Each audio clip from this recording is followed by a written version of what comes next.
ഇത്തവണ സ്വന്തം സ്കൂളിൽ 10ാം തരം പരീക്ഷ എഴുതാൻ കഴിഞ്ഞതിന്റെ ആഹ്ലാദത്തിലാണ് ബേപ്പൂർ ഫിഷറീസ് സ്കൂളിലെ വിദ്യാർത്ഥികൾ. കഴിഞ്ഞ 4 പതിറ്റാണ്ടായുള്ള കാത്തിരിപ്പിനൊടുവിലാണ് ഫിഷറീസ് സ്കൂളിൽ SSLC പരീക്ഷാ കേന്ദ്രം അനുവദിച്ചത്. SSLC പരീക്ഷയുടെ ആശങ്കയും കൗതുകവുമുണ്ടെങ്കിലും ഇത്തവണ ഏറെ ആഹ്ലാദത്തിലാണ് ബേപ്പൂർ ഫിഷറീസ് സ്കൂളിലെ 10ാം തരം വിദ്യാർത്ഥികളും അധ്യാപകരും. കാരണം വർഷങ്ങളായി സ്കൂളിൽ 10ാം തരം പരീക്ഷയ്ക്ക് പരീക്ഷാ കേന്ദ്രമുണ്ടായിരുന്നില്ല. വർഷങ്ങളായ ആവശ്യം ഇത്തവണയാണ് വിദ്യാഭ്യാസ വകുപ്പ് അനുവദിച്ചത്. കഴിഞ്ഞ 40 വർഷമായി ഫിഷറീസ് സ്കൂളിലെ വിദ്യാർത്ഥികൾ ബേപ്പൂർ ഹൈസ്കൂളിൽ നിന്നാണ് പരീക്ഷ എഴുതാറുള്ളത്. ഇതിനാണ് അറുതി വന്നത്.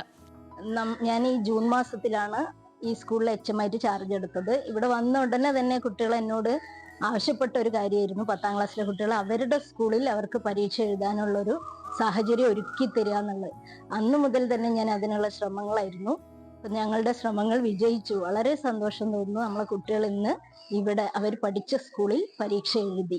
മത്സ്യത്തൊഴിലാളികളായ നാട്ടുകാരുടെയും ജനപ്രതിനിധികളുടെയും വർഷങ്ങൾ നീണ്ട പോരാട്ടത്തിനൊടുവിലാണ് സ്ഥലം MLAയും മന്ത്രിയുമായ മുഹമ്മദ് റിയാസിന്റെ ഇടപെടലിനെ തുടർന്ന് സ്കൂളിന് ഈ വർഷം പരീക്ഷാ സെന്റർ അനുവദിച്ചത്. ഇത്തവണ 13 പേരാണ് ഫിഷറീസ് സ്കൂളിൽ പരീക്ഷ എഴുതുന്നത്. ന്യൂസ് മലയാളം, കോഴിക്കോട്.